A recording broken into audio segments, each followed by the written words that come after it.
Hello masters, ಎಲ್ಲರಿಗೂ ನಮಸ್ಕಾರ. PMC Kannada ವಾಹಿನಿಯ ಇನ್ನೊಂದು ಸ್ವಾಧ್ಯಾಯಕ್ಕೆ ನಿಮಗೆಲ್ರಿಗೂ ಸ್ವಾಗತ.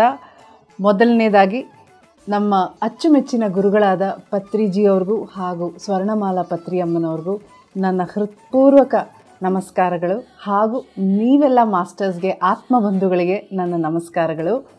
ಇನ್ನೇ ಸೀತಾಯಣದ ಒಂದು ಪ್ರಯಾಣ ಮುಗಿದ ನಂತರ ಇನ್ನೊಂದು ಸ್ವಾಧ್ಯಾಯ ಪ್ರಯಾಣ ಶುರು ಮಾಡೋಣ ಅಂತ ಬಂದಿದ್ದೀನಿ.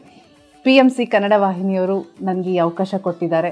ಹಾಗೂ ನೀವೆಲ್ಲ ಆತ್ಮಬಂಧುಗಳು ನನಗೆ ಪ್ರೋತ್ಸಾಹ, ಪ್ರೇರಣೆ ಕೊಟ್ಟಿರೋದ್ರಿಂದ ಮತ್ತೊಂದು ಸ್ವಾಧ್ಯಾಯ ಆರಂಭವಾಗಲಿದೆ. ಅದೇ ಬುದ್ಧನ ಹೆಂಡತಿ, ದಿ ಬುದ್ಧಾಸ್ ವೈಫ್, ಬುದ್ಧನ ಹೆಂಡತಿ ಯಶೋಧರೆ. ಈ ತಾಯಿ ಬಗ್ಗೆ ಹೆಚ್ಚು ಹೆಚ್ಚು ತಿಳ್ಕೊಳ್ಳೋಣ ಮತ್ತೊಂದು ಸ್ವಾಧ್ಯಾಯದ ಪ್ರಯಾಣದಲ್ಲಿ. ಮತ್ತೆ ಸಿಗ್ತೀನಿ ಇನ್ನೊಂದು ಸ್ವಾಧ್ಯಾಯದಲ್ಲಿ PMC ಕನ್ನಡ ವಾಹಿನಿಯಲ್ಲಿ. ಎಲ್ಲರಿಗೂ ನಮಸ್ಕಾರ.